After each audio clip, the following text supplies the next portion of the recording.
At eto na nga mga guys, dahil wala nga tayong run for today, syempre, isuserve na lang natin si Mami. So yan, talagang pinagsasandok ko si Mrs. ko at ginagawa ko rin siya ng kape. At talagang pinagpiprepare ko rin ng mababaon para tipid-tipid na rin kami ngayong 2025. So ito mga guys, kakain na kami ni Mrs. ko. So bali pala yung ulam namin ngayon pork barbecue, luto ng aking nanay. Wait lang, flex ko lang si Mrs. ko. Yan, sinong nakamiss sa mga ganitong sitwasyon. At after nga nun, boom, yan. Si Gino naman ay aking ipapasyal dito sa park. So sabi ko sa anak ko, medyo nakakaluwag-luwag, inarkil ako tong park para lang talaga sa'yo. So yan mga guys, enjoying the moment lang kami ng anak ko dito. Yan, medyo maaga pa.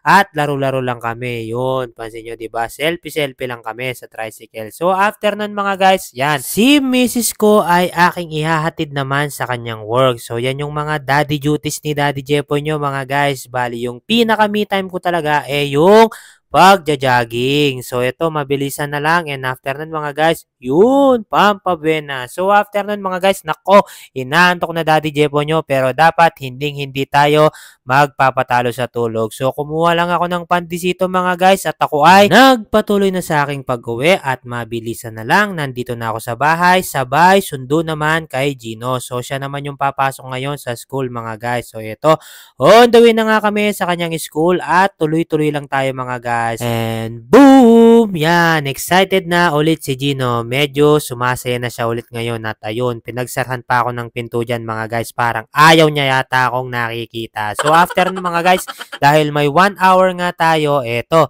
sesegue naman tayo ng mga konting panindang alak natin mga guys. Para minsanang lakad na lang mga guys. So yan lang naman yung binili ko. Kakaunti lang yung ini-stock kong alak ngayon mga guys kasi walang ganong celebration. Hindi gaanong mabenta yung alak natin ngayon. So after nun mga guys, yan.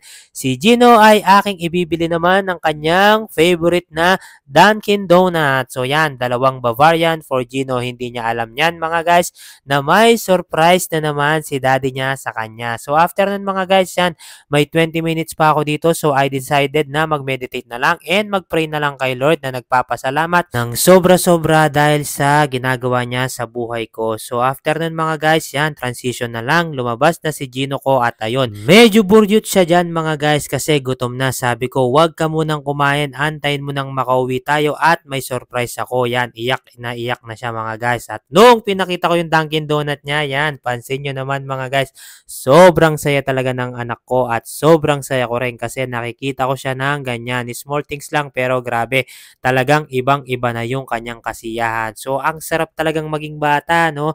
So, after nun mga guys, yan, diniskarga ko na yung ating sinegway na kakaunting alak para naman tuloy-tuloy na naman ang ating negosyo mga guys. So yan, pansin nyo, di ba?